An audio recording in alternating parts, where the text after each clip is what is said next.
Okay. Very good win for our program. I'd like to start out by just thanking the Auburn fans that traveled here. They were a big factor today. Really appreciate them being here, and it meant a lot to our team and a lot to our players. You know, offensively, it really stood out to me as we were able to run the football, and you know, we've always been our best and been balanced, and have over 200 yards rushing was huge. Another thing that really stood out to me was the third quarter. You know, we've had some troubles this year in the third quarter coming out of halftime, and we played probably our best quarter during the third quarter and kind of put the game away defensively. You know, they're a very scary offense. The receivers, they got a run game. Their offensive line, I'm very impressed with. Their quarterback's a runner, and for us to really hold them like we did, and then we didn't give up the big plays. That was really the plan, to try to keep everything in front of us and tackle. And I thought for the most part we tackled well. You know, really what stood out to me also is, boy, there's a bunch of young guys that made plays today. A bunch of guys offensively that made plays. A bunch of young guys defensively made plays. But overall, I'm real happy for our players and our staff. We still got things we got to work on. I mean, there were still things that we could have done better. I think the big thing for me right now is we got an off week coming up, and it couldn't be coming at a better time. We need to heal up a little bit, give us a chance to kind of see where we're at, give us a good plan for the next 4 games to finish this thing off the right way. And today's win really will help us in that direction. Questions? How did you think you guys did with Jeremiah and Jamel not able to start today? Yeah, I thought that was big, you know, not having Dean here. I mean, Dean's, you know, he's an impact player. And our corners just really stepped up and played a whole lot of snaps. And, you know, not having Denson, which is really one of our leaders in the first half, those young guys really stepped up. Very proud of those guys in those 2 guys' absence, because when you got 2 of your best players that aren't available in the first half, I mean, that's against offense like that, that's a scary thought.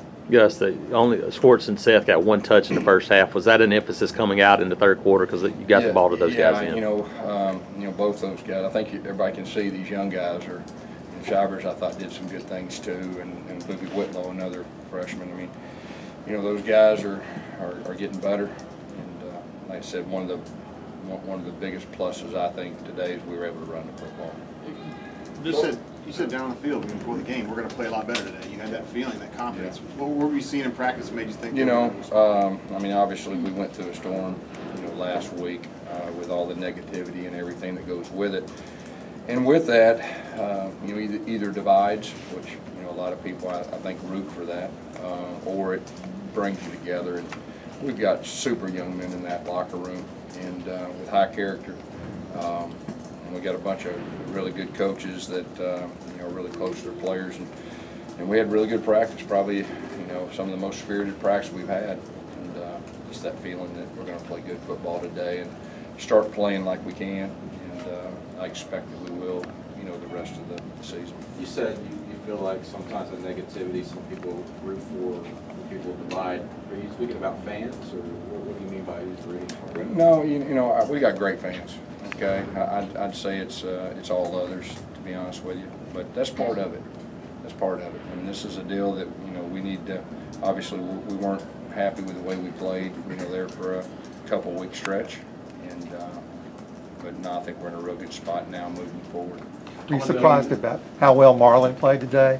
Because he'd been in the boot all week. You know, blocking 3 field goals in 3 weeks, I think, is that correct? I mean, that's unbelievable. I mean, you know, and you know, affecting the game, and I thought he played well defensively too. And he's a guy that wasn't 100%. You know, he's a guy that you know, didn't practice a whole lot during the week. So real proud of him. Talk about Booby's game. I mean, he was really big for you. Yeah, Booby. You know, Booby's another guy that wasn't 100% coming in here, and you know, he got a little dinged up in one moment. We put him back in there, and then he got dinged up again. But you know, he had a big game. You know, that touchdown on that smoke draw that busted out the backside, I thought was. Really one of the big plays in the game. I know we fumbled going in, but Schwartz was pretty opportunistic right there, jumping on that. Did Booby have X-rays, and how that turned out? You know, I really don't know the details yet. You know, I saw him in the locker room. We'll find out more. The third quarters have been kind of a struggle for you guys offensively this season, but this was your best quarter today. What was kind of any changes in the halftime? What was said? What kind of got y'all going up? You know, just I think we had a decent idea of what to expect, and it was kind of more of, you know, hey, run the football. We felt like we could. And then I think we hit a big pass play to Seth. That was another big one right there. I think they were playing buck sweep, playing the run, and just kind of hit a little bit of a play action down that seam. Gus, defensively, where I mean, obviously this is a big game, but that performance, as depleted as you guys were, is that one of those that you'll remember for a while? Yeah, I think so. Against that offense, that's an extremely scary offense to go against because the quarterback can run. The quarterback draw, they're about as good as you'll see with that. And the running back, and like I said, their offensive line is veteran guys. I mean, they're all special players, I think. And you throw those receivers, and you know, they got some very talented receivers. So very proud of our defense today. Third downs did an excellent job, and that was a point of emphasis too. Was this the best game you think by the offensive line when it came to just plowing the road for the You know, I think running the football, you know, for 200 and some yards, you know, I think that was really a big key to the game. You know, really made a point that we're going to rush for 200 yards. That was kind of our mindset, and you know, when you're able to run the football, it opens up everything else, and so we got to continue to build upon that. Just what happened there when you were called for the unsportsmanlike penalty? Yeah, I'm gonna fight for our players, so that's what happened. Did you let cuss words slip? No. You teased us with some tweaks that you said you might do on Tuesday. Were they so subtle that I just missed them, or what kind of new things? We ran the football better. You know, Malik had a play or two in there. We were playing on, trying to put him in there early to see what could happen right there.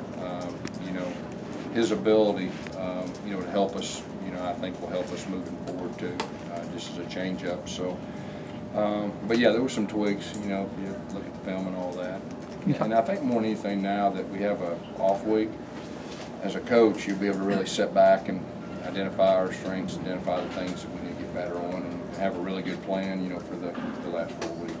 Nick Coe had 3 sacks against one of the top tackles in the SEC. Talk about that. Yeah, Nick Cole's really coming on, and you know, he made a really good play on the scramble on our sideline too, because if he hadn't made that play, the guy would have gotten the first down. And Nick's playing a high level, and like I said, we really put pressure on the guy with four guys, and that was really the plan, to try to put pressure with 4 guys, and we did that. That was a huge key in the game. Gus, with the bye week coming up and with kind of how inconsistent Anders has been with field goals, do you maybe look at someone else in practice? No, I mean, I really think putting him in a situation that we asked him to do so many long field goals didn't help. And being a kicker is a lot about confidence. He's a very talented kicker, and it'll be good that we'll have a week to, you know, really refocus. And there's no doubt in my mind that he'll, you know, he'll end the season strong. Sean had 10 carries this afternoon. Was something he's shown in practice. He had to get more involved in this Yeah, week. you know, he's a speed guy. You know, he's capable of turning a short one into a long one, and he's been practicing extremely well. And you know, anytime you get the ball in the hands of a speed guy, they got a chance to take it to the house, and so you know, he's earned that right. How's Jack Briscoe doing? How do you think off this? Yeah, you know, I think he re-injured the same knee, I believe. I don't know exactly how serious, but I'll say this: I mean, that young man is a tough young man. He hadn't played, you know, 100% the last couple of weeks, but he really wanted to play and fight for our guys, and you know, hopefully we'll get him healed up because he's an excellent player. Yeah, real proud of Trox. You know, came in there and the second half and just did a super job. And you know, Trox is a guy that he's been waiting on his moment. And you know, we ran behind him quite a bit, so that was really encouraging to see him do what he did today against the SEC opponent. Our coach.